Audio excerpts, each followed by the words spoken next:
content, c'est la rentrée avec Midrashet Yehuda et le cours tant attendu que vous attendez de Parashat Shavua avec le Rav Menachem Ackerman, Parashat Kitetse.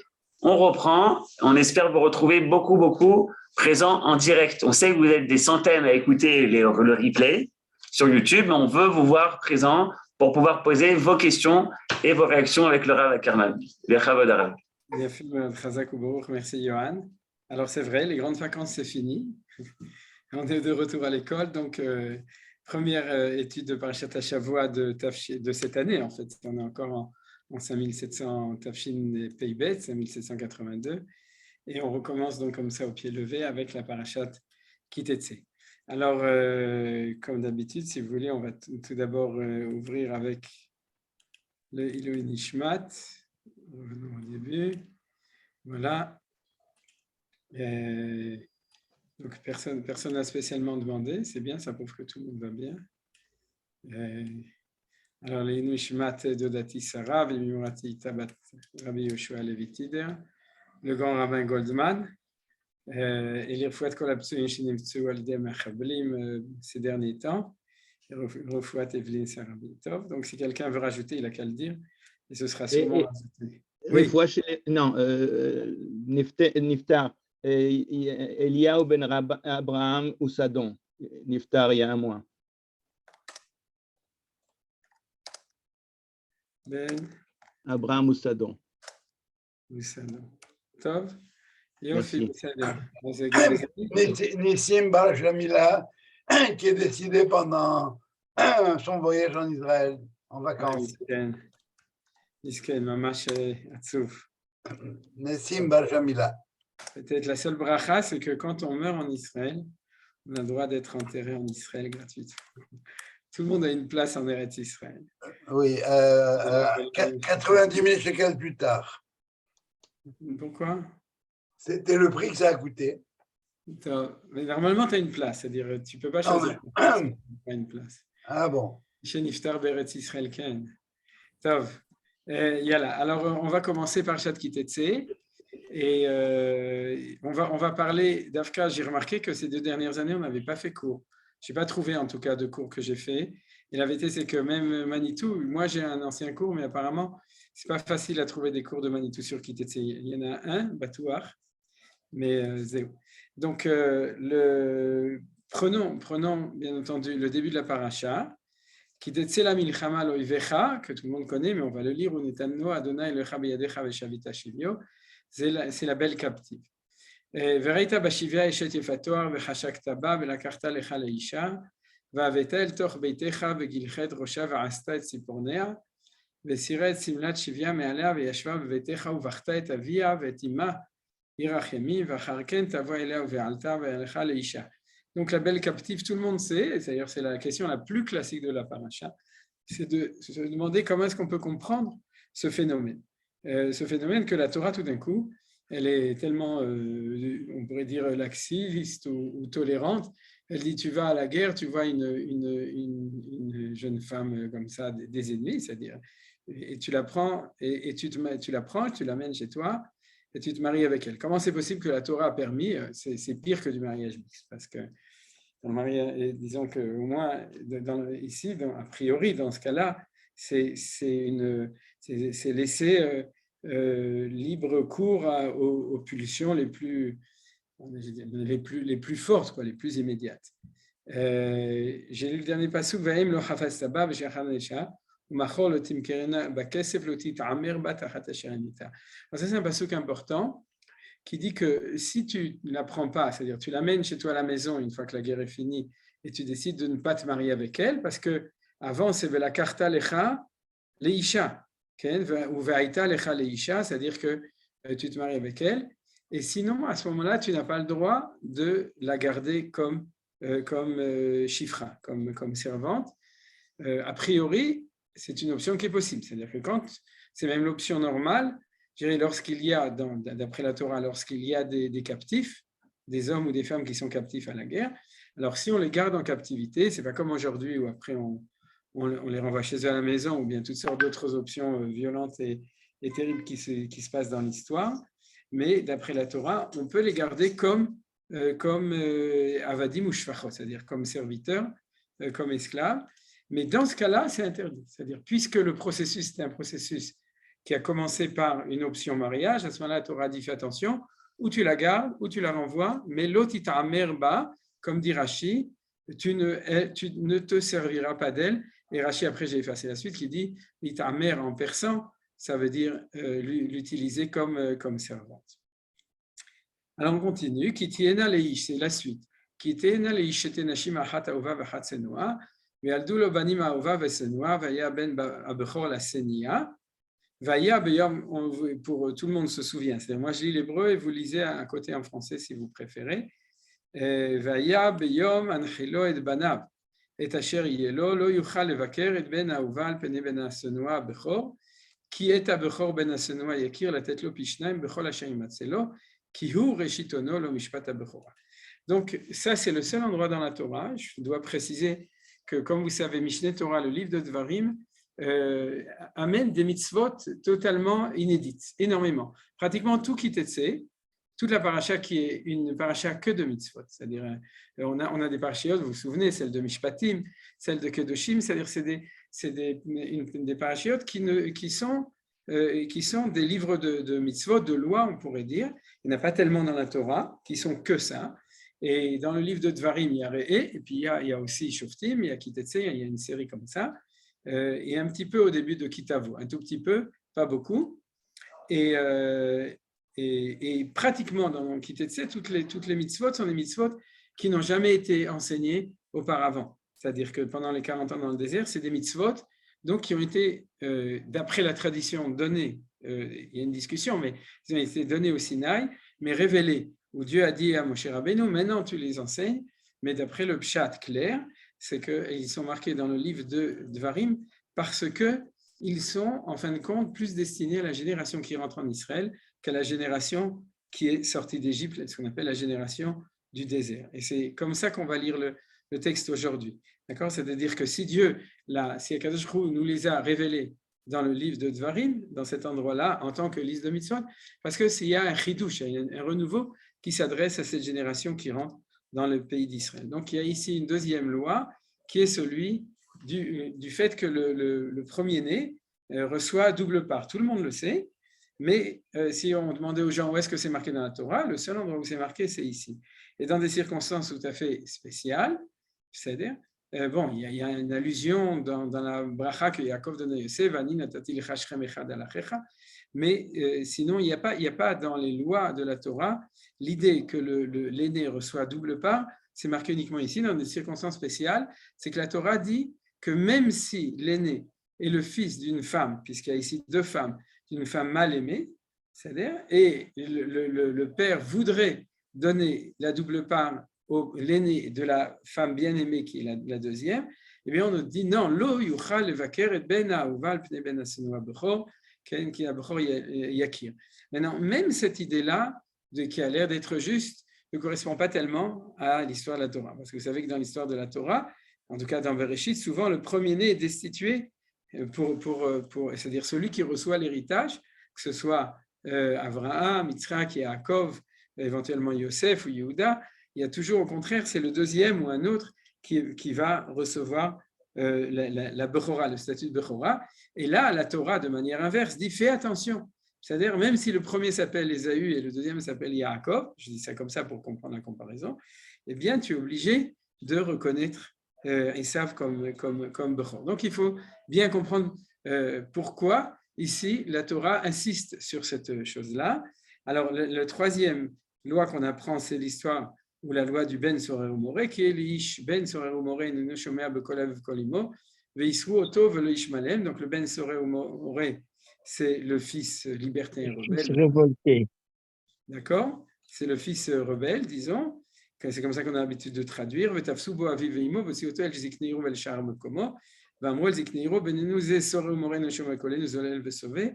Donc, vous voyez la traduction, c'est-à-dire que les parents l'amènent au tribunal pour dire il est délinquant. Ou gamu ou kol ansheru bavani vamet ou vera aram ikirbecha vechol Israël ishmeu veraou. Donc, quelque chose d'absolument terrible et incompréhensible. C'est-à-dire qu'apparemment, il est délinquant, bon, il boit un peu, il mange un peu, etc. Et puis les parents, de manière, au lieu d'aller chez un pédopsychologue, un psychologue d'enfants pour voir ce qu'on peut faire. Il l'amène au tribunal et puis à ce moment-là, on le lapide, c'est-à-dire que la solution est lapidaire. Donc c'est difficile à comprendre cette histoire-là. Donc il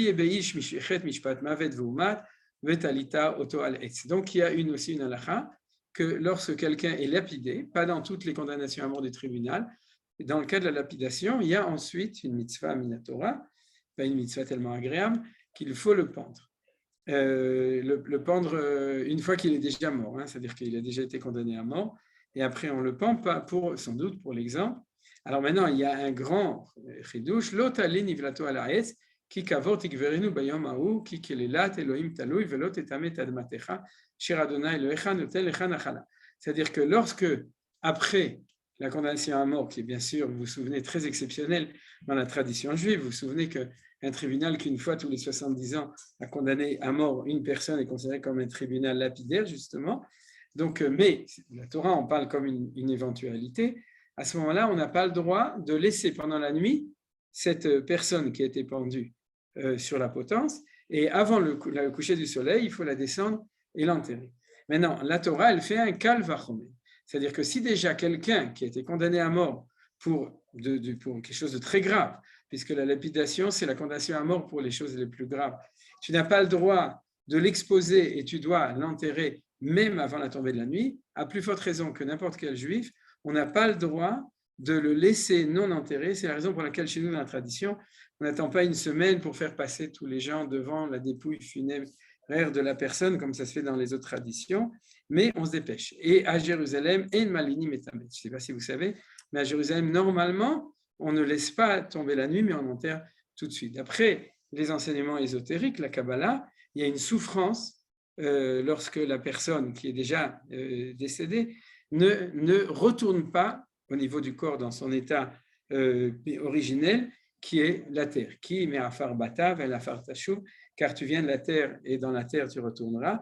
Et c'est pour ça que, d'après la tradition, on n'a pas le droit d'attendre. Et on l'apprend de ce passouk, c'est-à-dire que dans une manière de raisonnement a fortiori, que si même lui, on n'a pas le droit, alors à plus forte raison, quelqu'un d'autre, il faut l'enterrer tout de suite. Alors, on s'arrête là pour l'instant et on revient au début pour poser, comme vous avez compris, j'ai posé plus ou moins plusieurs questions. La belle captive, on n'y comprend rien. Le Ben Sera Romoré, le fils de rebelle, on n'y comprend rien. Et la vérité, c'est que l'histoire de l'héritage, on n'y comprend pas non plus grand-chose, puisque c'est contraire, on pourrait dire, à la démarche divine elle-même de Dieu dans le livre de la Genèse, de Bereshit, dans lequel le fait d'être premier-né n'est pas une garantie, ça dépend de sa conduite, de sa manière de se conduire. Alors, comment comprendre tout cela? Alors, on a un enseignement de Rashi qui est très important et c'est celui-là qui va être en gros le sujet de notre étude. C'est ce premier Rashi, c'est Rashi sur le Pasuk 11. Maintenant, ce Rashi vient répondre à une question qui est une question très importante dans l'étude de la Torah. C'est que quand on étudie des textes qui racontent des histoires, il y a une logique chronologique des choses. C'est-à-dire on raconte la création du monde, ensuite on peut dire les patriarches, la sortie d'Égypte, etc., jusqu'à l'entrée en Israël. C'est-à-dire tout ça, il y a une logique, la chronologie. C'est-à-dire c'est une logique de temps.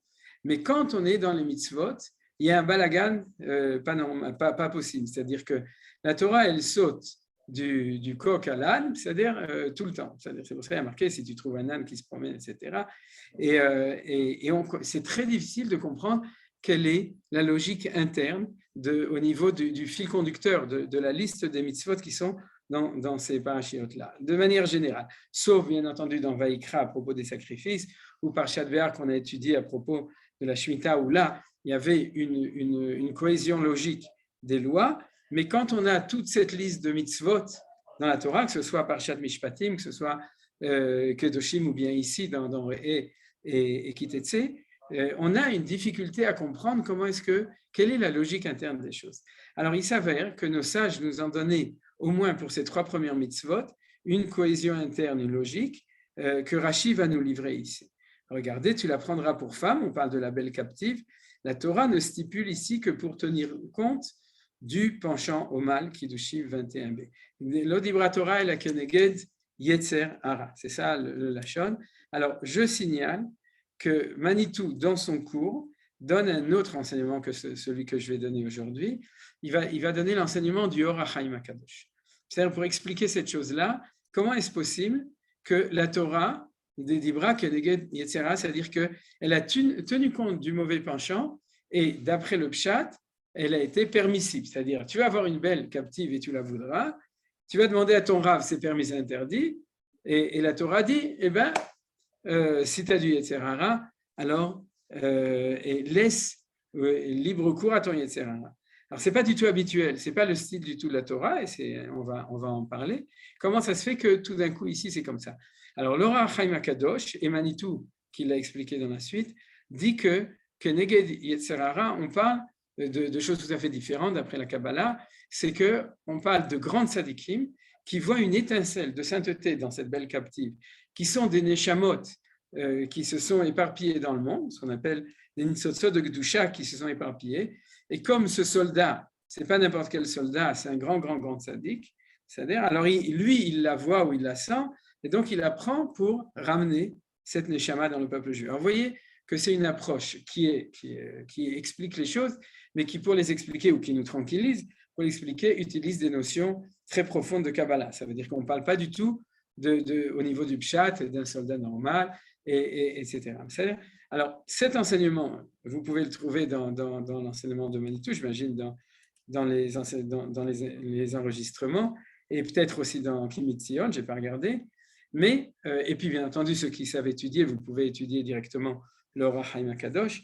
Mais ici, on va étudier au niveau du pshat, c'est-à-dire plus simple. On parle d'un soldat normal, puis le soldat normal, il voit une femme qui n'est pas juive et qui est bichlal, elle se, comme disent les chachamim, si elle se promène à l'armée, c'est parce que dans les armées les armées étrangères, on a amené, il y a même un chant en français, je ne me souviens plus comment elle s'appelle, on a amené des femmes qui étaient légères, c'est-à-dire des prostituées, et qui étaient, ou des femmes comme ça, qui étaient là pour accompagner les soldats qui sont ou pas mariés, ou bien qui ont laissé leurs femmes derrière, c'est-à-dire qui vont au front.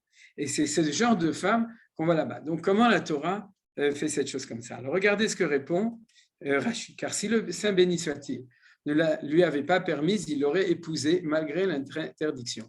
Scandaleux, parce qu'à ce moment-là, vous comprenez qu'on est dans les arguments. Ah, mais si tu interdis aux gens de prendre la voiture Shabbat pour aller à la mer, de toute façon, ils vont la prendre, alors fais matir asurim, c'est-à-dire isurim, et permet aux gens de prendre leur voiture pour aller. Et puis, si tu interdis de se marier avec une non-juive, ils vont de toute façon se marier avec elle. Et puis, s'il leur interdit de s'énerver, ils vont de toute façon s'énerver, etc.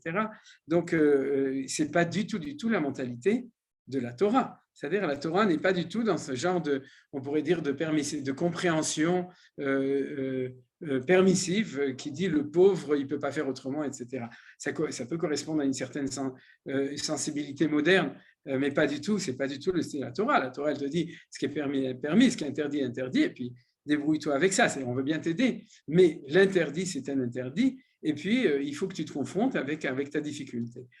Alors, comment ça se fait qu'une seule fois dans la Torah, a priori, on a une approche totalement différente? Vous voyez, c'est très, très bizarre. Mais s'il l'épouse, on continue Rashi, un jour viendra où il la haïra, comme il écrit dans la suite. Et là, on est dans l'exégèse qui donne la logique interne des choses. Pourquoi est-ce que il y a quelqu'un qui a deux femmes, une qu'il aime et une qu'il n'aime pas, et la première, celle qui a eu l'enfant aîné, c'est celle qu'il n'aime pas, parce que cette Ishat Yefato, un jour viendra où il la haïra, comme il est écrit dans la suite, lorsque seront un homme de femmes, l'une aimée et l'une haïe. Alors, qui nous dit que cette première, c'est celle qui a eu le premier enfant, c'est celle qui a haï, et la deuxième? Bonne question. Et un jour viendra où il engendrera avec elle un fils indocile et rebelle. Donc, on nous dit, troisième stade, il n'aime pas cette femme, et puis il va avoir un garçon, et ce garçon, un enfant, Ben, c'est-à-dire ce garçon, il va tomber dans la délinquance. C'est-à-dire, voilà pourquoi ces trois paragraphes se suivent les uns les autres. Et Rashi continue dans cette démarche-là. Pourquoi? Regardez, il dit comme ça.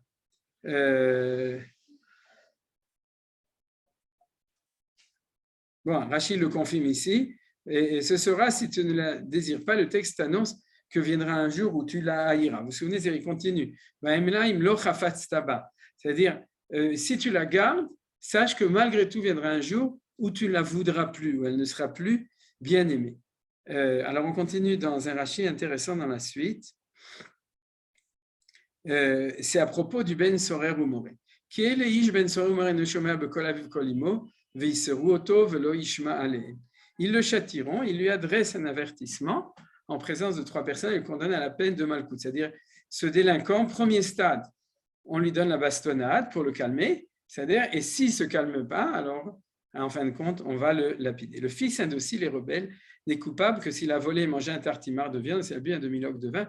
Tout ça, c'est-à-dire qu'il a fait un minimum, mais qui est pas grand-chose, comme il écrit glouton et ivrogne, Zolel veut sauver.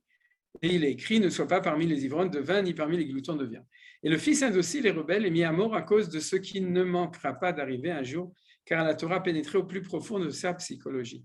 Un jour viendra où il dilapidera le patrimoine de son père et cherchant en vain à assouvir ses passions, il se tiendra à la croisée des chemins et détroussera les passants. La Torah dit qu'il meurt innocent plutôt que de mourir coupable. Vous avez compris? C'est-à-dire, on commence par là et puis on finit. C'est-à-dire qu'est-ce qu'elle dit la Torah? Tu commences par boire un peu trop de vin et puis manger un peu trop de viande, et puis ça va finir en tôle, et puis après la tôle, ça va finir, on ne sait pas où ça va finir, et d'après la Torah, ça va finir au pire, c'est-à-dire que détroussera les passants, et puis en fin de compte, il devra se défendre, et puis il va tuer quelqu'un, et donc en fin de compte, il va finir par être condamné à mort, donc il vaut mieux qu'il meure innocent au début qu'il meure coupable. Vous voyez que c'est extrêmement bizarre ce genre de choses.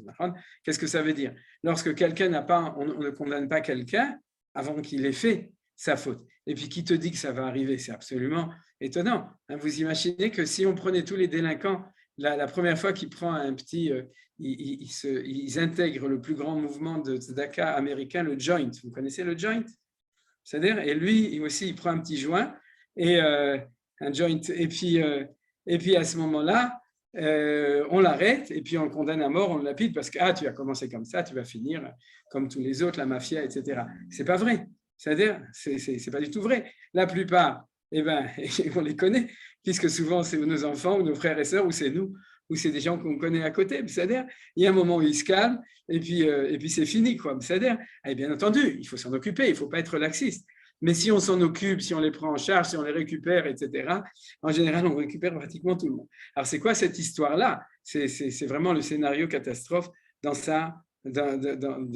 disons, complet, quoi. C'est-à-dire, et puis jusqu'au bout. Donc, c'est quelque chose. Mais qu'est-ce qu'il y a de commun avec ce qu'on a vu avant? C'est qu'on voit que dans la Torah, dans cette paracha, il y a une espèce de déroulement de conséquences. Tu commences comme ça, tu continues comme ça, tu continues comme ça. Donc, vous avez vu d'abord la belle captive, ensuite 2 femmes, et tu ne vas pas aimer la première, ce sera celle-là.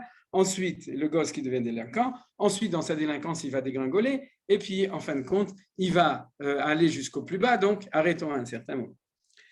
Et il y a encore un Rashi qui dit comme ça. Vous vous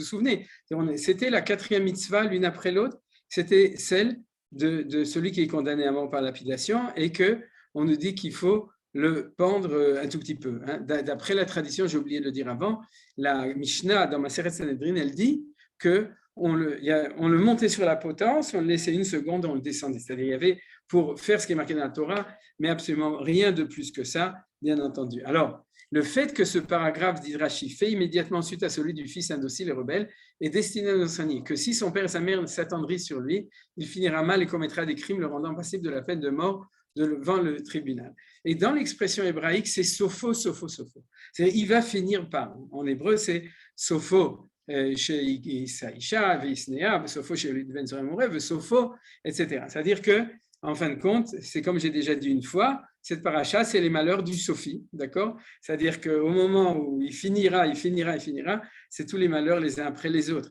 Alors vous comprenez que ce qui interpellait les Chachamim, c'est de comprendre la logique de la juxtaposition de toutes ces mitzvot. Et au lieu de parler d'une logique, on pourrait dire conceptuelle, ou d'une logique chronologique, elle nous parle d'une logique de cause et de conséquence. C'est-à-dire, le sopho, c'est qu'il va finir et tout. L'autre ligne, bon, ça on l'a vu, on a tout étudié. Alors, regardez, ce qui est intéressant, c'est que Rashi, il ne s'arrête pas là. Alors, on va lire un petit peu la suite. C'est la mitzvah de Hashavat Aveda, ואם לא קרוב אחיך אליך ולא ידעתו, ואספתו אל תוך ביתך ועמך עד ראש אחיך אותו, והשב אותו לו. Donc tu dois le garder, le shor, ou etc., ce que tu as trouvé, l'objet perdu ou l'animal perdu, tu le ramèneras chez toi et tu le garderas jusqu'à ce qu'il arrive. וכן תעשה לחמורו, ça veut dire qu'on passait du coq à l'âne, וכן תעשה לשמלתו, וכן תעשה לכל אבדת אחיך אשר תאבד ממנו ומצאתה, לא תוכל להתעלם. Alors on saute un mot, vous savez quoi, on va les lire, il y a encore deux pasuk. Psukim, lo tire et chamor achicha otshero noflim bader vitalam tamiem, akem takimimo. Ça c'est la mitzvah, quand tu vois que quelqu'un il est sur la route et qu'il a un panne cher, c'est-à-dire que son pneu il a crevé, et puis ça coûte cher, c'est la panne chère. À ce moment-là, tu dois, si tu as le temps et que tu sais le faire, tu dois t'arrêter pour l'aider à réparer son panne cher. Ou toute autre chose comme ça. Et on apprend de cette loi-là, Akem Takimimo. C'est-à-dire, de nos jours, c'est plus des ânes ou des varim, c'est des voitures ou autre chose. Mais quand on est en chemin ou n'importe où et qu'on peut aider quelqu'un, si on peut le faire, on le fait. Vous savez qu'en Israël, il y a un gmach extraordinaire qui s'appelle Yedidim, qui est un gmach d'aider les gens qui ont des problèmes sur la route. On les appelle, ils viennent tout le temps, et c'est extraordinaire. C'est-à-dire, c'est des juifs qui font toute la journée la mitzvah du pasuk dalet. Ça,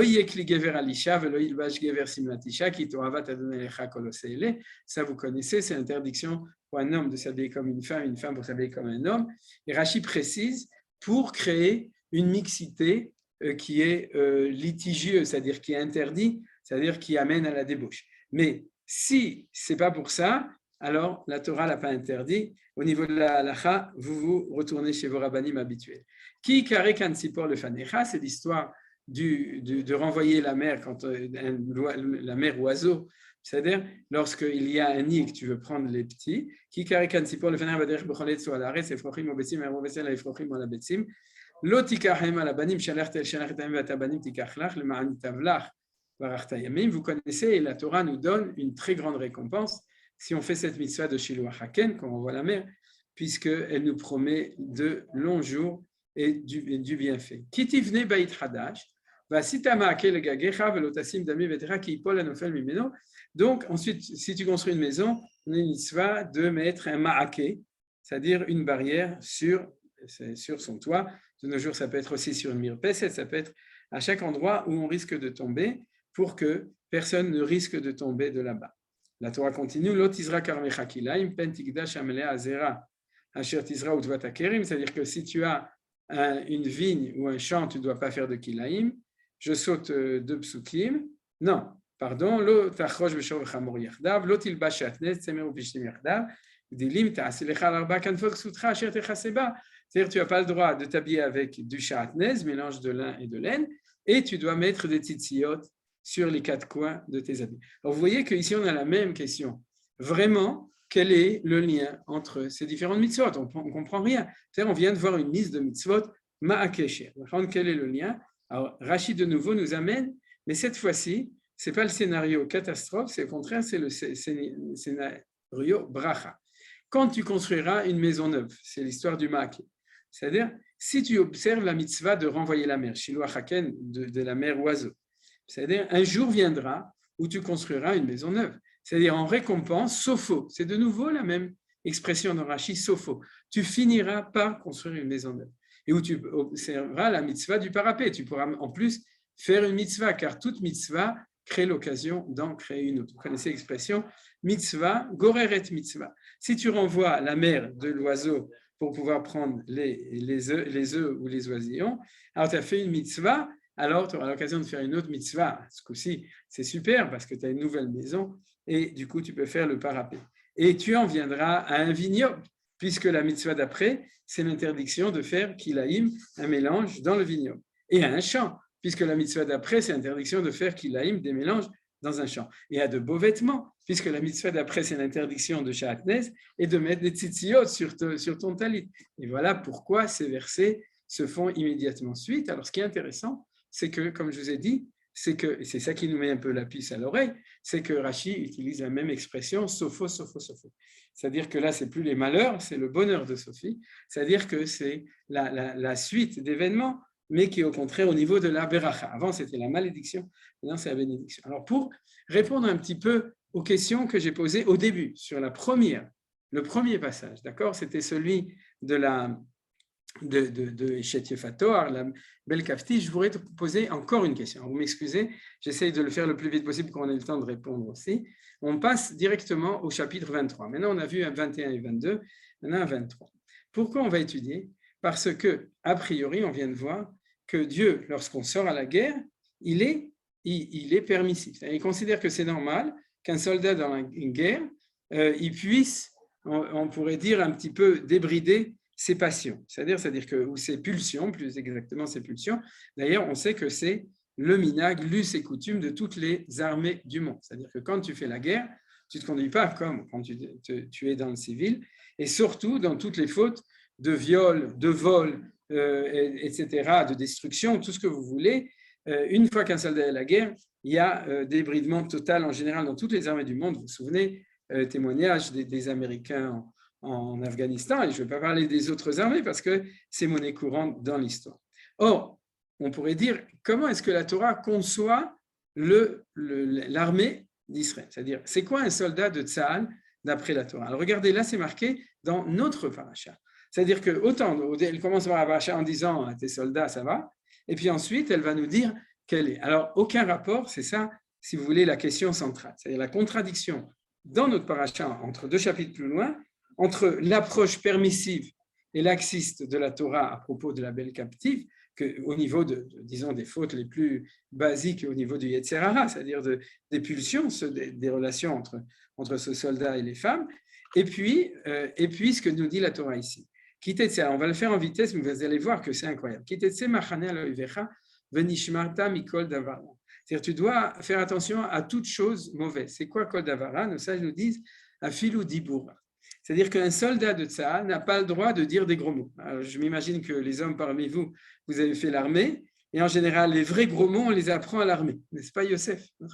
Tu te souviens ou non comment c'était? C'est-à-dire que l'éducation au klalot, au gros mots, justement, à parler un langage rustre, c'est-à-dire, ce n'est pas dans les salles de garde, c'est à l'armée qu'on les apprend. Et la Torah nous dit déjà, tu dois avoir un tel niveau de bien, c'est-à-dire d'être propre, que même quand tu parles, je ne parle pas de mauvaises actions, c'est-à-dire, de nouveau, l'histoire de la Yefatoa, on ne parle pas de ça, on parle même quand tu parles, tu dois parler à un soldat juif, il parle, même à l'armée, il parle bien. Qui est Becha, deuxième loi. Qui est Becha, Ishacher lo yetor mikre laila, yatel michutz la machane v'avol tachman chani v'lifnot erev yichaz b'mayim ou kevo hashemesh yavol toch hamachane. Il faut expliquer de quoi il s'agit.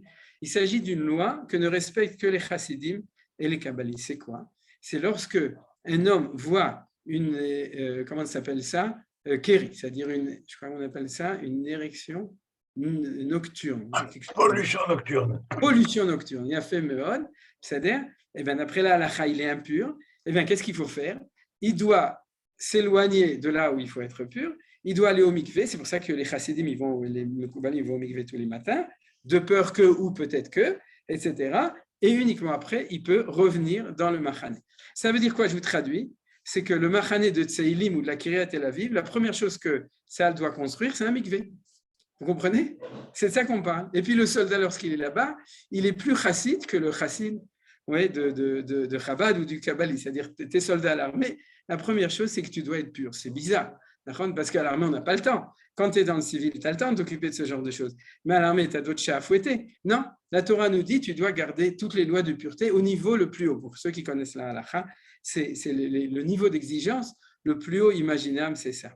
Troisième loi. Donc, vous voyez, les histoires de pureté au niveau sexuel, je dirais, c'est pas seulement qu'on ne parle pas de belle captive, mais on parle au contraire d'un niveau de pureté et d'idéal à ce niveau-là qui est le plus haut, parce qu'il n'y a pas d'interdiction au niveau de la pollution nocturne. Ce n'est pas considéré comme une faute, c'est considéré comme une impureté accidentelle. Et malgré tout, si on veut être très pur, alors il faut même corriger ça alors qu'il n'y a pas de faute. Donc, à plus forte raison qu'on ne parle pas de quelqu'un qui est, on ne sait pas. Troisième loi,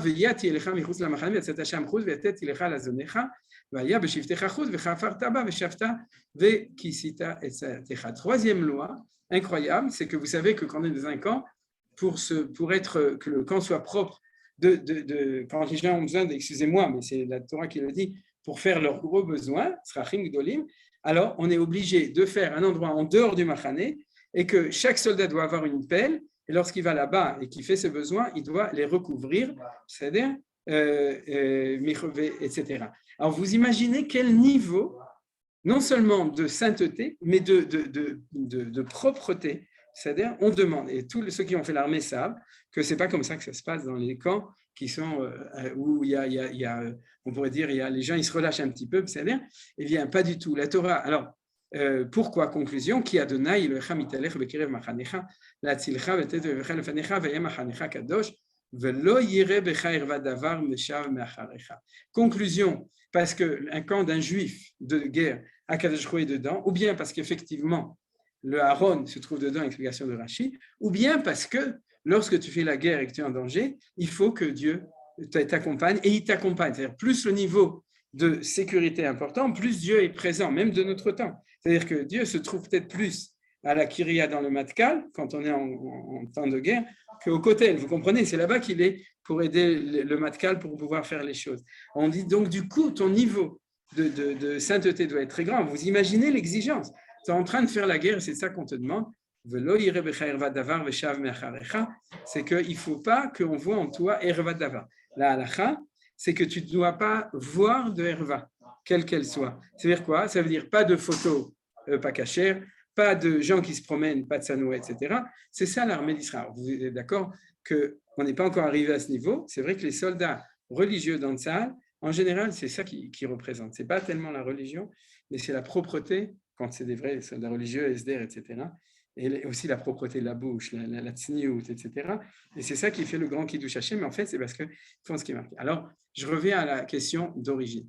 Comment est-ce qu'on peut vivre dans une contradiction à l'intérieur de la même paracha entre une exigence d'une moralité de soldats au moment où ils sont à la guerre qui est impensable par rapport à la morale actuelle même? C'est-à-dire bien qu'aujourd'hui, c'est vrai que c'est illégal dans les armées normales de violer, de voler, etc.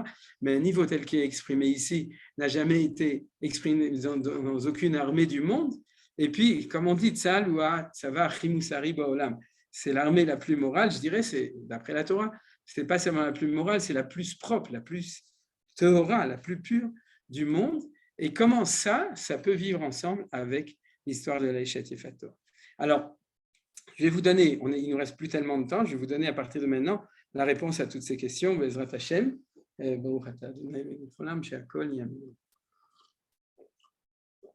Donc, la question c'est est-ce qu'on peut répondre en Zoom, Youssef? Alors, l'Omshane, disons que oui. Amen. Et alors, pour répondre à cette question, je vais donner une introduction. C'est-à-dire qu'en fait, quand un éducateur, quel qu'il soit, et Akadosh Baruch Hu en tant qu'éducateur aussi, il veut nous enseigner ce qui est bien, ce qui est mal. Il y a deux approches possibles. La première approche, c'est de dire ça c'est interdit et ça c'est permis, et puis après ça, débrouille-toi. Je t'ai donné les clés de ce qui est permis et ce qui est interdit, et c'est à toi de te comporter vis-à-vis de ça. Et ça, c'est l'approche habituelle de la Torah. C'est-à-dire, dès le premier pasuk de la Torah, d'après la création de l'homme, Dieu dit à l'homme et à la femme, le Etz Hadat Tovara, l'arbre de la connaissance du bien et du mal, il ne faut pas en manger, et après débrouille-toi, tu en as mangé, c'est ton problème, mais en tout cas, il nous dit, Mikol Sagant Achol Tochel, il y a plein d'arbres, c'est une mitzvah d'en manger, celui-là c'est interdit, il y a l'interdit, il y a le permis, et puis tu dois suivre un petit peu les normes du permis et de l'interdit. Maintenant, il y a une deuxième approche possible des choses, qui est, on pourrait dire, une approche qui est beaucoup plus psychologique. D'ailleurs, dans la traduction en français de Rashi, le mot psychologique a été utilisé. Yarda Torah le sauveda ato chez la dame, mais dans la traduction, ils ont dit psychologique. C'est quoi?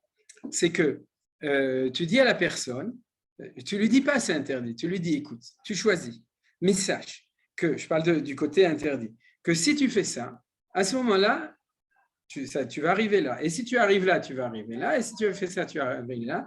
Et en fin de compte, regarde là où tu vas arriver. Est-ce que tu as envie d'arriver là-bas?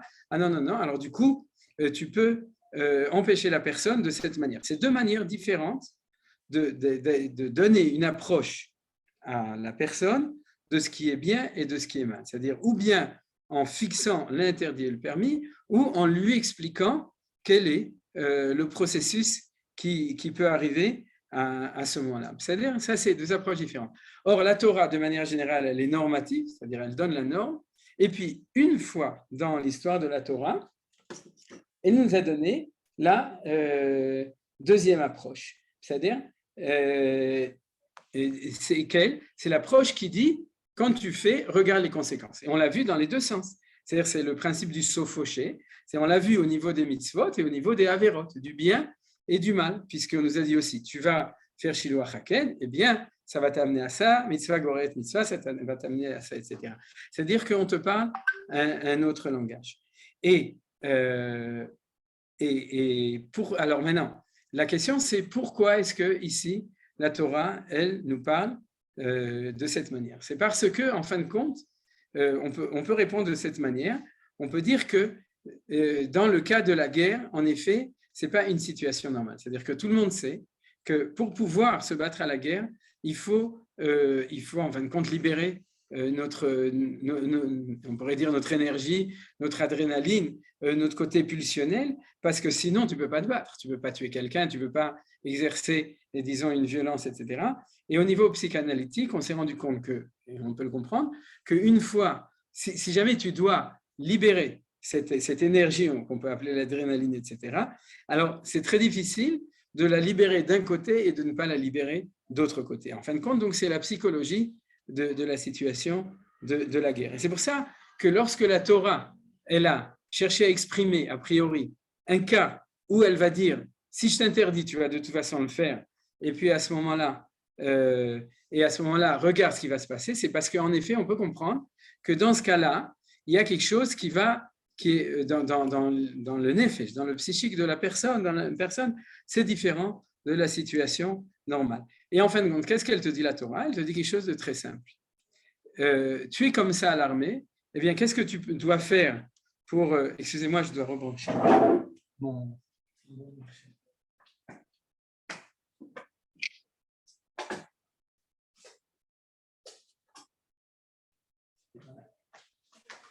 Top. Qu'est-ce que la Torah, elle te dit? Elle en profite pour expliquer quel est le processus. Alors, le processus, je voudrais le décrire d'une manière qui est un petit peu différente d'une lecture primaire des choses. C'est quoi? On pourrait dire comment ça se fait que la Torah nous dit que quand on a deux femmes, c'est la première femme qui est celle qu'on n'aime pas et la deuxième femme qui est celle qu'on est. Et puis aussi, pourquoi est-ce que cette belle captive, tu dois l'amener à la maison? Parce qu'en fin de compte, qu'est-ce qui se passe? Lorsque tu es à la guerre, tu es dans un autre état, et puis à ce moment-là, tu es capable de faire ça. Et puis aussi, tu es jeune, on part du principe, etc. Et ensuite, lorsque tu la ramènes chez toi à la maison, tu la ramènes dans ton système normal. Et c'est quoi le système normal? C'est quelque chose qui est beaucoup plus réfléchi, beaucoup plus normal. C'est-à-dire que tu es déjà de nouveau dans ton état normal, tu reviens à être qui tu es, et puis tu vois cette Syrienne, d'accord, qui est là, c'était celle qui était dans le camp, une belle captive, tout d'un coup, tu te dis, mais qu'est-ce qu'elle fait chez moi? Ouais, et Freha, qu'est-ce qu'elle fait ici chez moi? Aucun rapport, pas la même éducation, pas la même mentalité, elle n'est même pas juive. C'est-à-dire, c'est quelque chose qui n'a aucun rapport. En fin de compte, elle est la rencontre dans une situation de pulsion extrêmement forte. Et puis, quand tu la amènes chez toi, normalement, c'est normal que tu ne veuilles pas. Mais la Torah nous raconte, en fin de compte, là, je vais dire quelque chose qui est beaucoup plus profond. Pourquoi? Parce qu'on peut le traduire aussi dans une situation où il n'y a plus de belles captifs, parce qu'aujourd'hui, vous savez, il n'y a plus de Eshet Yefat Torah. C'est quoi? C'est un petit peu, si vous voulez, la psychologie de la vie des gens. Bien entendu, je ne parle pas d'une personne spéciale, mais de manière générale. Quand on est jeune, on est plein de fougue, on est plein aussi de pulsions, d'instincts, etc. Et puis, des fois, on fait des bêtises parce que c'est comme ça. Maintenant, après, quand on s'assagit un petit peu, et ça arrive à un moment, à ce moment-là, on a une autre manière de voir les choses. Et c'est ce que la Torah nous raconte. C'est-à-dire qu'il va y avoir deux femmes. C'est quoi? La première, c'est cette femme de cette première jeunesse qui était avec toutes ces pulsions, et puis tu n'as pas réussi à les réfréner. Et puis à ce moment-là, le jour où tu te calmes un petit peu, c'est-à-dire que tu En hébreu, on appelle ça Simone Yoret, c'est-à-dire, c'est pas Simone, c'est la Simone, c'est-à-dire que tu commences à devenir un peu plus âgé, tu comprends que c'est différent et que la femme qui est bien pour toi, c'est pas une femme qui est cette flécha que tu as rencontrée, qui était peut-être belle, mais c'est tout ce qu'elle a, mais c'est quelqu'un qui est matim, quelqu'un qui est bien pour toi parce qu'elle a justement tout ce qu'il faut, le même milieu, la même mentalité, la même éducation, les mêmes idéaux, etc. Un bon chidour. Alors, dans la situation de la Torah, c'est que tu te maries avec les deux l'un ensemble. Dans la situation moderne, je dirais que c'est souvent l'une après l'autre. C'est-à-dire c'est l'histoire de jeunesse, et puis après ça, on voit que ça ne marche pas très bien, et puis on passe, on se calme, et puis souvent on se marie avec la deuxième qui déjà correspond à une femme de maturité. Ça ne peut pas marcher dans le sens, mais la vérité, c'est que ça marche surtout avec les hommes. C'est les hommes qui sont comme ça plus que les femmes. Et à ce moment-là, la Torah nous dit, eh bien, tu vas avoir 2 garçons ou 2 enfants, c'est-à-dire celui du premier mariage et celui du deuxième mariage. Quel est le problème? C'est que lorsque tu t'es assagi, c'est-à-dire cette première femme, c'est le miroir on pourrait dire, de tes erreurs de jeunesse ou bien de ta conduite de jeunesse. Elle te renvoie un miroir de qui était, et dans une démarche psychologique terrible, mais qui est habituelle, au lieu que tu te remettes en question, tu accuses le miroir. C'est-à-dire, je vais vous donner un exemple que j'ai déjà cité. Quand les gens se marient, et ça ressemble beaucoup à l'histoire de la Torah, de nouveau sans aucune intention de blesser qui que ce soit ici, mais souvent, aujourd'hui, dans l'histoire moderne, surtout en Chutz-La'aretz, c'est l'histoire d'une personne qui se marie avec une femme non juive, parce que c'était celle qui était avec lui à l'université, sur les bancs de l'université à 18 ans, vous comprenez, etc., et que c'était la belle captive, en tout cas c'est elle qui l'a captivée. Et puis, après ça, à un moment ou à un autre, tu te rends compte que ce n'est pas ta vie, que c'est une vie totalement étrangère. Et à ce moment-là, qu'est-ce qui se passe? Première démarche psychologique, elle, excusez-moi, c'est une Goya, moi je suis juif, je vais déjà à la synagogue, je suis religieux, j'ai mon rabbin et tout, et elle, regardez la tête qu'elle a. Alors ça, c'est terrible. Pourquoi? Parce que toi, tu t'es marié avec elle, parce que tu étais attiré par une Goya, c'est-à-dire tu étais attiré par sortir de tout ce que tu avais, on parle du principe, c'est quelqu'un qui sait. Mais elle s'est mariée avec toi parce qu'elle aime les juifs. C'est parce qu'elle était attirée par toi, elle voyait en toi l'étincelle de la Gdusha. Alors, ce n'est pas elle qu'il faut accuser, c'est toi qu'il faut accuser. Parce que c'est toi qui dois te remettre en question au lieu de prendre le miroir de ton histoire ancienne comme le bouc émissaire de ce que tu as fait. Mais en tout cas, si tu ne le fais pas, alors tu haïs cette femme. Résultat, nous raconte l'histoire, quelque chose qui est classique au niveau de l'éducation. Lorsque un couple qui a commencé par de se marier pour des raisons qui étaient beaucoup plus charnelles qu'un vrai mariage, et qu'en fin de compte, quand on s'agit, alors ça ne marche plus. Alors, le gosse, ne t'étonne pas qu'il soit délinquant. Pourquoi? Parce que si ça ne marche pas dans le couple, à Khatsenua, c'est-à-dire qu'il y a des problèmes de couple qu'ils ne s'aiment pas, alors c'est là qu'apparaît. Je donne des schémas qui ne sont pas tout le temps exacts, mais au niveau, en tout cas, dans les, si vous voulez, statistiquement, ou dans les études sur la délinquance, souvent, on se rend compte que c'est comme ça. C'est-à-dire que si jamais il y a une mésentente ou une désunion au niveau des parents, à ce moment-là, on voit le résultat. Et c'est ça que la Torah nous raconte au niveau du Ben Soror Mor. Et si on prend la Sopho, le Sopho, ça veut dire quoi? Ça veut dire qu'en fin de compte, la Torah nous dit, tu es jeune et tu es livré à tes pulsions. À ce moment-là, on a beau essayer de te le dire, tu n'entends pas. Et il y a beaucoup de gens qui sont comme ça. Et une fois dans la Torah, puisque c'est dans la guerre, elle a pu se permettre de le dire, mais dans la réalité, ça peut apparaître autrement, à d'autres moments. Elle te dit, je te préviens, tu vas faire ce que tu veux faire, d'accord? Je ne peux pas t'en empêcher, mais au moins, je vais te raconter ce qui va se passer. Et alors, le pire, c'est qu'on sait qu'au niveau de la délinquance, si on n'arrête pas, on ne sait pas où est-ce que ça va s'arrêter. C'est-à-dire que le fin fond de tout, c'est l'accident de voiture, l'overdose de drogue, ou bien la condamnation, et c'est ce que la Torah nous dit. C'est-à-dire que ça va jusqu'à Chaz v'Shalom, nous en préserve l'amour. Alors, maintenant, ce que je voudrais dire, c'est un point qui est extrêmement important. C'est quoi le point qui est important?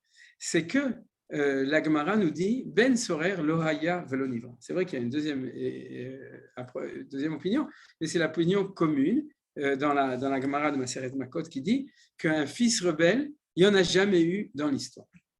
Alors, qu'est-ce que la Torah nous raconte? Vous comprenez? זה כתוב במקום שאחד, אני לא זוכרת את השם, אני ראיתי אחד ובכיתי בקברו. Veyashavti al kivro. C'est Rabbi Yonatan qui dit, c'est le dit, mais je vais dire, ils sont d'accord. Parce que comment il faut comprendre Rabbi Yonatan? Il dit, tu dis qu'il n'y en a jamais eu, c'est pas vrai. Il y en a eu un dans l'histoire. Et comme il y en a eu un, j'ai réussi à trouver sa tombe. Veyashavti, toi tu as dit Bachiti, on peut le dire, c'est plus beau. Mais Yashavti al kivro, je me suis assis sur son canard. Il faudrait vraiment étudier ce que ça veut dire Yashavti al kivro. Mais la discussion, elle est pas. Et quelle est la discussion? C'est que ça ne peut pas arriver. Est-ce qu'il y a eu un cas dans l'histoire ou même un cas il y a jamais eu? Alors, bonne question. Si il n'y en a jamais eu ou même un, pour un ou pour zéro, on n'écrit pas 5 psukim dans la Torah. C'est-à-dire, comme dit l'expression de Chachamim, combien d'encre a coulé et combien de plumes se sont cassées sur ces psukim de la Torah. Alors, pourquoi Dieu les a mis ici? Alors, la réponse que dit Rav Shimshon Raphaël Hirsch, entre autres et d'autres, c'est une réponse qui est presque évidente. C'est-à-dire, il nous dit comme ça, si jamais tu sais jusqu'où ça va, alors il y a des chances que tu vas prendre conscience de la gravité et que tu vas arrêter avant. Et la Torah nous garantit que ça va s'arrêter avant. Mais si jamais tu ne l'arrêtes pas, ça va arriver jusqu'à... c'est l'histoire du Sofo. C'est-à-dire que pour aider à arrêter le phénomène, il faut prendre conscience du pire qui peut arriver dans la dégringolade. C'est-à-dire dans la descente, qui n'a pas commencé par cet enfant, je vous rappelle, qui a commencé par l'histoire de son père à 18 ans. C'est-à-dire, et ensuite de son père à 22 ans ou 23 ans, quand il est revenu à la maison et qu'il s'est calmé. Et puis ensuite, 15 ans après, et ce pauvre gosse, il ne le sait pas. Tout ça, il ne connaît pas toute cette histoire, mais c'est ça. Alors, la Torah, en fin de compte, pourquoi elle nous dit ça? Parce qu'elle nous dit, fais confiance que si je t'enseigne tout le processus jusqu'au bout, et le pire, c'est la skila et la pendaison, il n'y a pas pire que ça, c'est-à-dire, alors, c'est ça, Al-Shem Sofo. C'est-à-dire, Yarda Torah, le Sof Da'ato chez la dame Al-Shem Sofo, c'est qu'elle nous a enseigné, elle nous dit, tu dois arrêter le processus le plus tôt possible. Le plus tôt, ça aurait été que quand il voit une belle captive, il ne la regarde pas. Tu l'as regardée, tu l'as pris, ensuite tu l'as amenée à la maison, eh bien, renvoie-la chez elle. Et surtout, ne l'utilise pas comme femme-objet, comme servant. Ou c'est une femme, alors, achaltaota, tu l'as pris, alors confronte-toi avec tes choix et tes décisions de manière respective vis-à-vis d'elle, parce que c'est toi qui a fait ce que tu as fait, ou bien renvoie-la. Tu ne peux pas t'arrêter, tu as continué, tu as ce truc, etc., débrouille-toi. Et puis, en fin de compte, il y a ce gosse, alors il faut arrêter. Une fois, le professeur Yoshua Dufour, qu'Hachem lui donne longue vie et brioute, c'est-à-dire que vous connaissez aussi le Rav professeur Yoshua Dufour, nous avait dit, c'est-à-dire, quand on nous dit en français ou en hébreu que la police l'a arrêté, c'est-à-dire, et en hébreu, Atzra Oto, ça veut dire quoi? Ça veut dire que la société essaye d'arrêter la personne dans son processus de dégringolade. Ce n'est pas par hasard que le mot qui est utilisé, c'est « vous êtes arrêté ». C'est-à-dire que tu es en train de dégringoler et à un moment, si tes parents ne t'ont pas arrêté, si la société ne t'a pas arrêté, si ton raf ne t'a pas arrêté, si tes voisins ne t'ont pas arrêté, alors c'est la police qui va t'arrêter. Mais il faut à un moment l'arrêter. Et la Torah, elle nous promet que ça va être arrêté à un moment ou à un autre, puisque Ben Sorer ou Morer, lo haya velo nivra, il n'a pas existé. Alors en fin de compte, si on regarde tout ça, qu'est-ce qu'on voit? On voit en fin de compte que la Torah, elle nous parle de processus. Une fois dans la Torah, au lieu de nous dire c'est interdit ou c'est permis, et puis c'est comme ça, elle nous a expliqué une fois dans la Torah qu'il y a des phénomènes de processus, qu'on a appelé le sopho, et c'est extrêmement important, parce que c'est la conscience du processus qui permet, au niveau de la mitzvah, de la continuer, et au niveau de la avera, de pouvoir l'arrêter. C'est-à-dire, vous comprenez? Et c'est ça l'enseignement qui est dans la Torah. Alors, cet enseignement, c'est possible que je vous l'ai déjà enseigné parce que je ne me souviens plus ce que j'ai enseigné. Mais je voudrais vous dire un chidouche que j'ai eu cette année. C'est qui est lié avec le début du cours. Pourquoi est-ce que ça est marqué dans le livre de Dvarim et pas dans les autres livres de la Torah? C'est-à-dire pourquoi est-ce que cette paracha qui, je n'ai pas le temps de vous les montrer, mais c'est même le fil conducteur de toute la paracha. C'est-à-dire que ce que tu fais emmène des conséquences. Par exemple, je cite pour mémoire l'histoire de Ammon, Moab, de Édom et de Mitzrayim et de Amalek. C'est-à-dire que ce qu'ils ont fait, ça a des conséquences. C'est-à-dire cette approche de la conséquence, pourquoi est-ce qu'elle est enseignée dans le livre de Dvarim, dans le livre de ceux qui vont rentrer en Eretz Israël? Alors, si vous réfléchissez un petit peu, vous comprenez. C'est parce que quelqu'un qui a grandi en Égypte, c'est-à-dire, il sait que quand on lui dit que c'est interdit, c'est-à-dire, alors il ne le fera pas. Pourquoi? Parce que quand tu es esclave avec un maître égyptien, si c'est interdit que tu fais, marir traha, c'est fini, tu es fichu. C'est-à-dire, et quand c'est permis, et puis c'est tout. C'est-à-dire que la notion du permis et de l'interdit, dans un système carcéral, il est intégré. Et je voudrais dire plus, même en sortant d'Égypte, pendant les 40 ans dans le désert, Dieu nous a donné cette notion au niveau de la Kedusha, pas au niveau de l'esclavage, du permis et de l'interdit. On était entouré des nuées, etc. Et on était, cette génération qui sortait d'Égypte a appris dans sa mentalité d'esclave, ou sa mentalité de connaissance du bien et du mal et de l'obéissance, on pourrait dire, a appris à quoi il faut obéir à la Torah. C'est-à-dire, et c'est ce qui s'est passé. Mais le Tsabar qui rentre en Eretz Israël, qu'est-ce qu'il va découvrir? Il va découvrir la liberté. Il va découvrir, c'est-à-dire que chacun il est libre, qu'il doit se développer là où il est, etc. C'est-à-dire, et puis le Tsabar, il est chutzpah, il découvre la chutzpah, c'est quoi?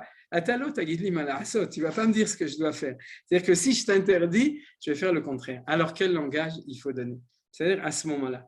C'est ça la question qui est posée. C'est-à-dire qu'est-ce qui doit se passer à ce moment-là au niveau du langage.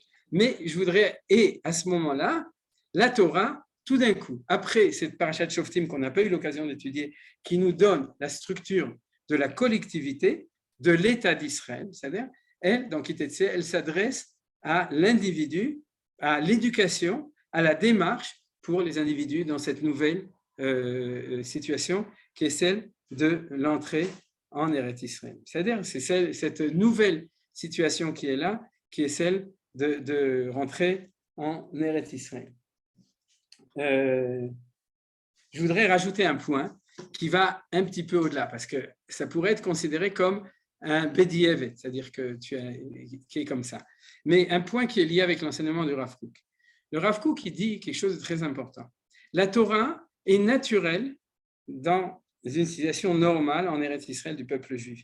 La Torah n'est pas naturelle lorsqu'on est dans une situation inverse, à Anvers. C'est-à-dire quand on est en dehors du pays d'Israël. J'ai toujours cet exemple, c'est-à-dire quand tu te promènes Shabbat, c'est-à-dire en Eretz Israël, le Shabbat est autour de toi, c'est-à-dire tu es en même temps. Quand tu te promènes à Paris ou à Trifouille-les-Oies, c'est-à-dire que tu sors de ta synagogue, tu es à contre-courant des embouteillages qui se trouvent là-bas. C'est-à-dire que tu vis ton identité comme une identité contraire à l'identité ambiante.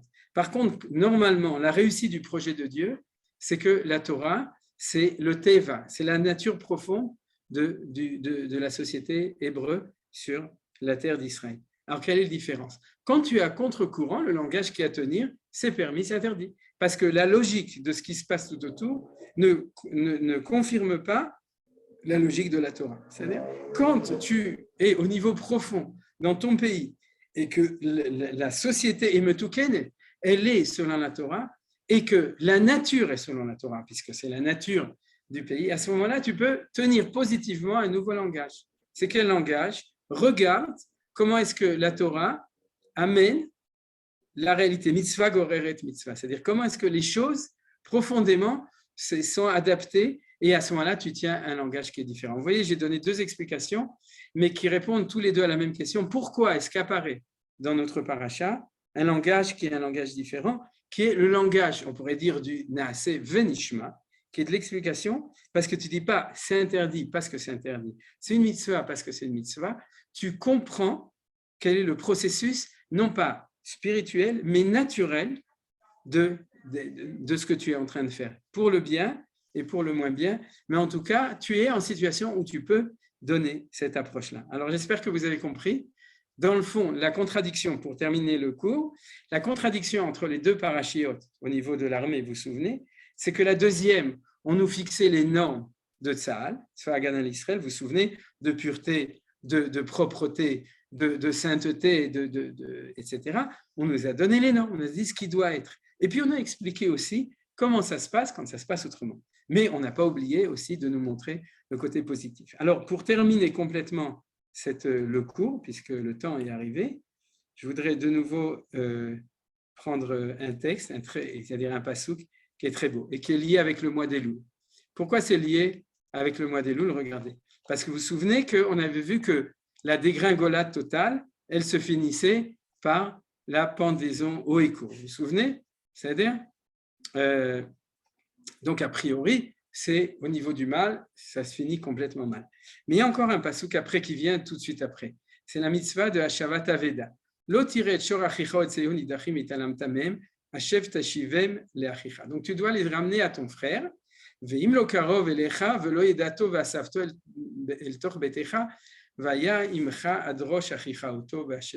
regardez ces deux beaux psukim. Et le Rambam nous a dit que d'où on sait qu'il y a une mitzvah de guérir. Vous savez que le Rambam était médecin. C'est-à-dire, alors il voulait savoir d'où on sait qu'il y a une mitzvah d'être ou médecin ou psychologue. C'est-à-dire de guérir les âmes ou de guérir les corps des gens. Et il a cherché, il y a un endroit que dit la Gemara Verapo Irapé, mais il a trouvé dans ce passage. Pourquoi? Parce qu'il y a marqué Vasafto el torbetecha vayemcha adrosh achicha oto vashevotolo. Si jamais il est perdu, tu l'amèneras chez toi et tu t'en occuperas jusqu'à ce que ton frère se demande lui-même et tu le lui ramèneras. Dans le texte, ça veut dire jusqu'à ce qu'il se récupère. Et il a dit comme ça, si on doit ramener un objet perdu, à plus forte raison qu'il faut ramener à quelqu'un la santé perdue, le corps perdu, le nefesh perdu. C'est-à-dire que s'ils sont malades, alors guérir, c'est faire un Shabbat Aveda. C'est-à-dire, c'est ramener quelque chose de perdu. J'ai perdu ma joie de vivre, j'ai perdu mon pied, j'ai perdu ma santé. C'est-à-dire, le médecin, il te fait un Shabbat Aveda. Et c'est marqué, Vaya ad rosh achicha oto, jusqu'à ce qu'il le redemandera. C'est-à-dire, tu dois attendre qu'il soit capable de le rechercher, et à ce moment-là, tu l'y rendras. Alors, chez les chassidim, on dit quelque chose d'encore plus haut. On dit qu'Al-Vachomer du Rambam. Si déjà, je dois ramener le hamo, le hma, d'accord, et qu'à plus forte raison que je dois ramener la santé et le psychique, à plus forte raison que je dois ramener la neshama. Parce qu'il y a des gens qui n'ont pas perdu d'âme, qui n'ont pas perdu leur corps, qui n'ont pas perdu leur psychique, mais qui ont perdu leur neshama. Ils sont allés, ils ne savent plus où ils l'ont laissé. C'est-à-dire, c'est comme sur la blague, qu'il y a des gens qui mettent 2 fois les tefilines dans leur vie. La première fois à la bar mitzvah, la deuxième fois dans l'armoire. Anahat tefilin. C'est-à-dire, alors, c'est la même chose. C'est-à-dire qu'ils ont posé leur neshama quelque part, et puis ils ne savent plus où elle est. C'est-à-dire, ou bien tout simplement, elle est tellement enfouie à l'intérieur qu'ils sont en perte de trucs. Alors, à ce moment-là, la Torah nous dit, fais Hashavat Aveda. Ramène à la personne son identité. Ramène-le à lui-même. Et c'est, au niveau des niveaux, c'est la plus grande mitzvah de Hashavat Aveda. Non pas le chma, non pas la santé, mais sa neshama. Ramène-lui sa neshama. Et pour terminer donc, vous comprenez pourquoi, dans le déroulement de Sopho, c'est ça qui vient après l'atliya. C'est-à-dire, qu'est-ce qu'elle te dit la Torah? C'est ce qu'elle nous a dit. C'est qu'il faut avoir confiance, que la Torah ne nous a pas décrit dans le mal les processus jusqu'à la fin, parce que si tu commences comme ça, c'est sûr que tu vas finir comme ça, mais elle nous a décrit pour nous dire, sois conscient de ça et Bezrat Hashem, sache qu'on peut toujours faire teshuva. On peut toujours revenir, même si on est perdu complètement, qu'on a perdu son âne ou qu'on a perdu son âme, voilà, c'est comme ça qu'on aurait dû donner le titre de la paracha. Tu perds ton âne ou tu perds ton âme, c'est-à-dire, alors la Torah nous promet, Chodesh Elul, qu'il n'y a pas, il faut savoir s'arrêter un moment, mais la Torah nous promet que, Bezrat Hashem, on pourra toujours arrêter et revenir et corriger. Toda Rabba et Shabbat Shalom. Voilà, vous avez des questions? Toda Rabba, merci beaucoup Rav Ackerman. Avant de passer aux questions, une information importante. 18, 19 et 20 septembre, c'est la grande campagne de dons annuels de Midreshet Yehuda Manitou. Donc, on vous appellera à faire un don pour qu'on puisse continuer les cours du jeudi soir avec le Rav Ackerman de Paracha et tous les cours que vous avez au long de la semaine qui sont avec Midreshet Yehuda Manitou, les Shabbatot de la Midreshet, les excursions avec Ariel Assab. Donc, tout ça, Imen Kemach Torah. Donc, on fera appel à vous le 18, 19 et 20 septembre pour qu'on puisse continuer les activités de Midreshet Yehuda. Voilà. Et comment on fait? On vous enverra tout dimanche, lundi. Rivka, Avram vous enverront par mail le moyen de faire un don. On passe aux questions liées au cours du Rav Ackerman. Je pourrais faire une remarque. Oui, c'est extraordinaire. Vous savez que vous avez expliqué que c'était complètement différent sur les 4 livres de la Torah, parce qu'on oublie toujours que c'est Moshe qui a, et il semblerait, à mon avis, d'après tout ce que vous nous avez raconté, et c'était passionnant, qu'en fait Moshe nous raconte, lui, ce qu'il a senti dans toute cette expérience avec le peuple juif, et Dieu l'a accepté comme 5e livre, mais vraiment c'est raconté par un psychologue qui s'appelle Moshe. C'est extraordinaire, moi je suis emballée. Ah, il a fait Maud. J'ai bien fait de déballer si vous êtes emballé. Très bien, Yofi, il a fait Chazak Maud. Toda Rabba, c'est vrai. C'est vrai. Menachem, j'aimerais te poser une question. Si la captive se convertit, Ouais. d'accord? Et elle se Alors, convertit. On est obligé de la convertir. alors, je ne comprends pas. Si elle se convertit. Si tu veux te marier avec elle, d'abord on la convertit. Oui, mais à partir du. Alors, ma question, elle tombe. Il y a quelque chose que je n'arrive pas à comprendre. Ouais, Si elle vas-y. se convertit, alors l'enfant qu'elle va apporter, pourquoi il devrait devenir un avarian? Pourquoi il devrait. J'arrive pas à comprendre Parce où que je le déclic se fait. t'explique, excuse-moi, c'est un petit peu du caricatural, d'accord? Oui, C'est- oui, j'ai bien compris. Tu as converti. Et puis de nouveau, Chas Shalom, je sais que je ne veux absolument pas que le heurter des sensibilités de gens. C'est-à-dire, mais on ne parle pas d'une non-juive.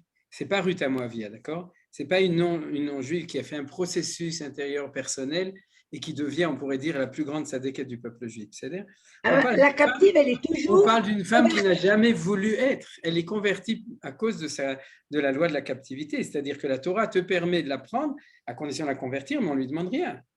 C'est-à-dire qu'elle est convertie. Alors, ça veut dire quoi? C'est-à-dire que tu te maries, excuse-moi, avec une vraie Goya. C'est-à-dire celle qui est dans les bas-fonds des cabarets je ne sais pas de quel arrondissement à Paris. C'est-à-dire, je ne veux pas dire parce que je ne les ai pas fréquentés. Mais tu comprends? C'est-à-dire, c'est avec elle que tu te maries. C'est-à-dire, c'est celle. Alors, avec ça, elle est convertie sur le papier, parce que la Torah, elle est convertie. Mais le problème, ce n'est pas elle ou le tribunal, c'est toi. C'est que tu as choisi une femme que tu vas avoir en face de toi, comme dit le Rashi. Tu te promènes dans ta maison, tu rentres, tu sors, Pogéaba, tu la vois et tu dis, mais qu'est-ce qu'elle fait chez moi? C'est-à-dire, si tu es normal, une fois que tu es sorti de la guerre, d'ailleurs, vous savez très bien que c'est la raison pour laquelle les Haredim ne veulent pas envoyer leurs enfants à l'armée. Pourquoi? Parce qu'ils savent très bien que ce n'est pas facile. C'est-à-dire que tu es à l'armée, d'abord, tu as cette obligation de sortir de tes évolutions, et puis dans l'armée d'Israël, il y a aussi des filles, et puis il y a des pas religieux, etc. C'est-à-dire, alors, la comparaison s'arrête ici, hein, pas plus loin que ça, mais ce garçon-là, c'est-à-dire, normalement, il la voit, il doit dire, mais qu'est-ce qu'elle fait chez moi, celle-là? C'est-à-dire, mais d'accord, j'étais à l'armée, j'étais dans mon film, etc. Et puis, je me suis laissé aller. Ça arrive, c'est normal. Hein. Je pense que la plupart de nous, on a eu à des moments, surtout quand on était jeune, où on s'est fait quelques réductions, même si on savait, des fois on ne savait même pas, ou même par rapport à tout ce qu'on savait, par rapport à nos normes personnelles, c'est comme ça. C'est ce qu'on appelle les erreurs ou les erreurs de jeunesse, mais on est tous passés par là. C'est-à-dire, et dans l'armée, c'est encore plus difficile, comme j'ai expliqué. C'est-à-dire, mais seulement au moment où tu la remets à la maison, calme-toi, qu'est-ce que tu fais? C'est ton problème. C'est-à-dire, tu as compris? C'est ça. Alors, elle est juive, mais seulement, elle est juive, elle est chez toi, mais elle est en porte-à-faux et du coup, le gosse, il est juif, il n'y a pas de problème. Seulement, il y a des problèmes. C'est-à-dire, de nouveau, j'ai essayé de traduire la ressemblance avec des situations sociologiques aujourd'hui, elle est incroyable. C'est-à-dire que je pourrais amener 100 histoires de gens que je connais qui ont eu des histoires qui sont comparables à ça, chacun dans son équation personnelle. Et c'est bien ça que la Torah veut nous raconter. C'est ça qui risque d'être en erreur quand tu restes coincé dans une histoire dans laquelle tu ne peux pas t'identifier parce que tu dis oui, bon, bah, c'était à l'époque, et puis je sais pas, Fatoire, etc. Nous, on n'est pas du tout là-dedans. Mais oui, on est tout à fait là-dedans, dans une situation personnelle, sociologique, psychologique que chacun a pu vivre à son niveau. C'est-à-dire, je t'ai répondu, Michel? J'espère, ouais, c'est-à-dire. Quelqu'un d'autre? Oui. Oui. Dani, mais pas Babette. C'est quoi Babette? Yosef. Dani après. Ah, Yosef d'abord. Alors, Yosef d'abord, je m'explique. Dans ce processus de dégringolade, ce qui est extraordinaire, c'est que passer du scénario catastrophe au scénario Belacha, comme tu dis, il y a à l'intérieur le Kansipor au milieu. Et Michael Olaknin dit une chose remarquable.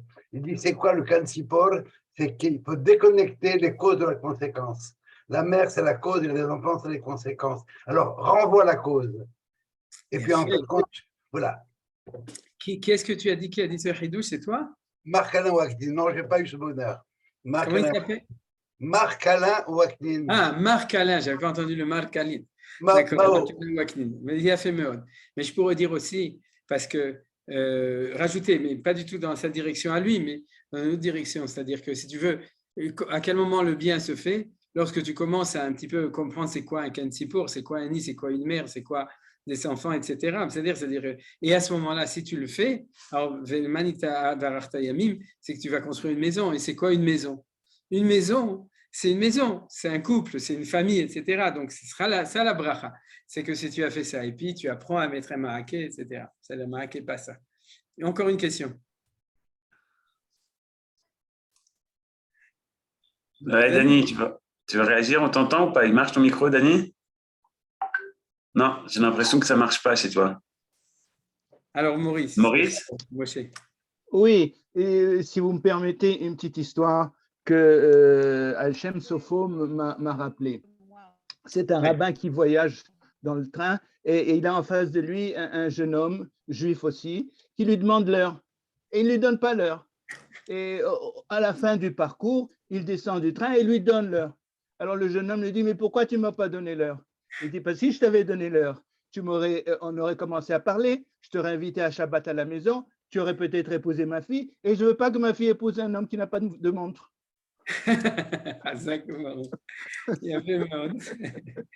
D'accord, c'est que tu ne lui montres pas le chemin. Tov, Dani, elle voulait demander sinon quelqu'un d'autre.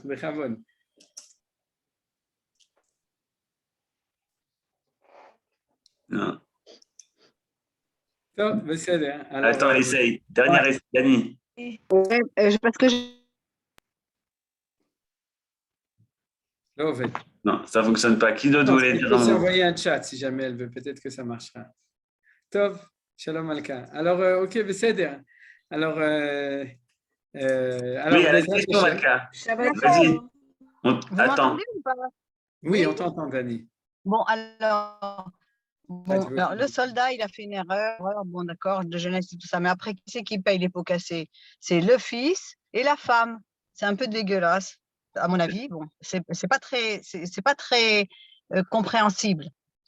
Ok, alors bon, elle voulait pas être convertie, d'accord, et après, ils n'ont pas bien élevé leurs enfants, et puis il l'a détesté et tout, d'accord, mais enfin, quand même, c'est quand même lui qui a fait l'erreur au départ.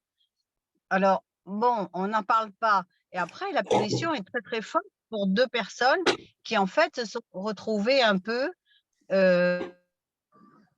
comment dire, malgré eux, dans une certaine situation. Ça, c'est un. Deuxièmement, on dit, alors oui, tu commences par la vouloir et après tu le ramènes chez toi et après vous avez un enfant. Ça s'appelle Ménia, d'accord? C'est pour empêcher que des situations comme ça arrivent.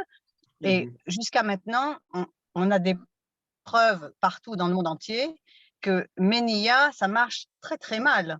On peut voir tous les médecins qui fument, par exemple, alors qu'ils savent très bien qu'ils fument, c'est pas bon pour la santé, après tu as le cancer, après tu vas mourir, mais ils fument quand même. Alors j'ai un peu de mal, les explications sont magnifiques, les deux avec en Eretz Israël et pas en Eretz Israël, c'est extraordinaire, mais j'ai un peu de mal.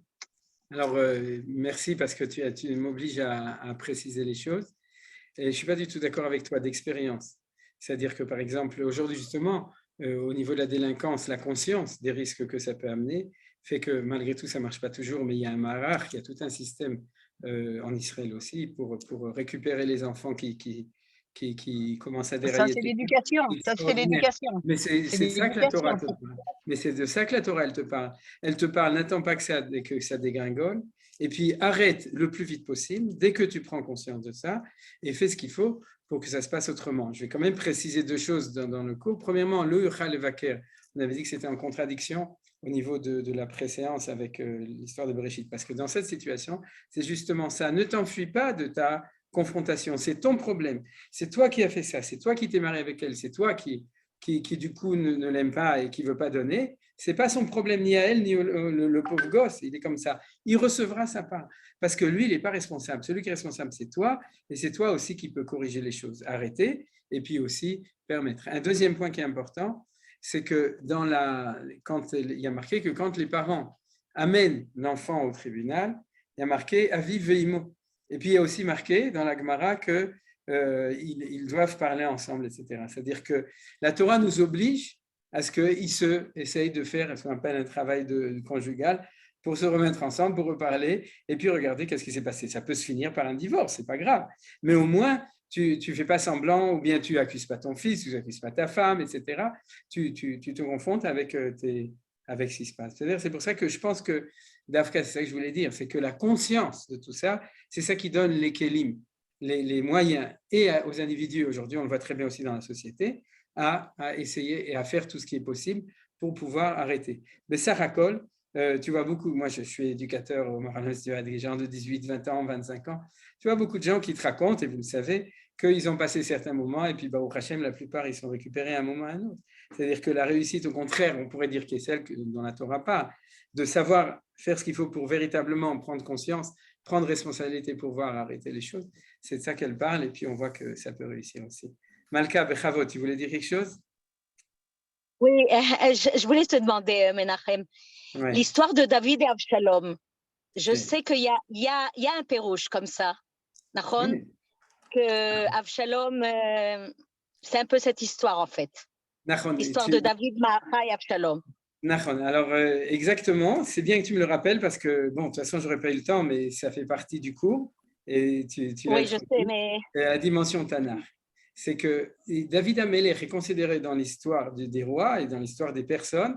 Le Gaon de Vilna l'écrit, c'est que David est né avec la force de pulsion, la force de Yetzer, est beaucoup plus forte que le commun des mortels, ce qui peut expliquer l'histoire de David. Grande neshama, mais aussi des grandes pulsions. Et c'est pour ça que nos sages nous disent, alors que ce n'est pas marqué dans le Tanakh, pour expliquer l'histoire d'Avshalom et l'histoire de Amnon et Tamar aussi, que c'était des Bnei Yefatoar. C'est-à-dire que et Avshalom est Ben Yefatoar, et aussi Tamar était Bat Yefatoar. Je ne sais pas si Amnon oui, mais en tout cas Tamar était. Et en fin de compte, pourquoi c'est extraordinaire? C'est que si on cherche des exemples dans le Tanakh, ultérieurement, de ce que nous dit la Torah, non seulement on le retrouve, mais on le retrouve même chez les enfants d'un roi, c'est-à-dire de la personnalité la plus importante. Donc, ça prouve que c'est sérieux cette histoire. Et Avshalom est considéré comme le prototype du Ben Sorero Moré. C'est-à-dire, et il était fils de Yefatoar. Donc on comprend, et c'est exactement ce qu'a fait David. David, tout d'abord, il était jeune, il avait des Yefatoar, et puis après, il a eu Bathsheba, de Bathsheba est sorti Shlomo. C'est-à-dire qu'il a passé ce même processus avec des histoires terribles que la Torah, le Tanakh nous raconte. L'histoire de Avshalom, et de Amnon et Tamar aussi. Parce qu'en fin de compte, et Amnon, c'est le problème qui est analysé aujourd'hui en psychanalyse, des comportements répétitifs. C'est-à-dire que lorsque inconsciemment le fils ne sait pas ce qu'a fait son père ne lui a jamais raconté, mais il fait exactement la même chose au même âge. Et on sait pourquoi. Parce que le père n'a pas fait le travail d'être metaken, de corriger, et à ce moment-là, c'est répétitif, c'est le principe de l'oyum tu avot albanim. C'est-à-dire que borzim aseh avotem et bedem, je ne traduis pas tout ça, mais qu'il y a, quand les parents ne font pas le travail, c'est-à-dire, à ce moment-là, ils engendrent, malheureusement, même au niveau des enfants de manière inconsciente, mais un comportement répétitif. Or, le comportement de Amnon, c'est un comportement répétitif de prendre le pire du pire, puisque c'est sa demi-sœur au niveau de la halakha, ce n'était pas grave. Ce n'était pas très grave, mais pas interdit à cause du principe de Yefatoar, Bat Yefatoar, mais il se comporte de manière, on dirait, avec une pulsion, c'est-à-dire tu prends la fille parce qu'elle est belle, et une fois que tu as fini, tu la jettes à la poubelle. C'est-à-dire, c'est exactement l'éclairage du problème du Ben Sorero Moré qui est le résultat de ça. Toda Rabba Malka. Merci Toda. beaucoup. Toda. Shabbat Shalom, Menachem. Shabbat Shalom. Tov, on s'arrête là? Shabbat Shalom, et je voudrais dire un mot, un dernier mot, c'est que il y a beaucoup de gens qui écoutent après et qui me parlent et qui me disent que le cours est à la fois profond et à la fois sympathique. Tu arrives à créer un lien. Et si Moshe il peut faire une blague et si tout le monde se sent bénoir de poser des questions, c'est parce que même à travers l'écran, tu arrives à faire passer ça. Beaucoup d'émotions, beaucoup de sympathie et beaucoup de profondeur. Alors, merci beaucoup. Il y a une fois que je t'envoie le chèque avec tous les compliments après le cours. Non, bon, c'était une blague. Mais Toda Rabba pour les compliments et Shabbat Shalom. Shabbat Shalom, Toda Rabba.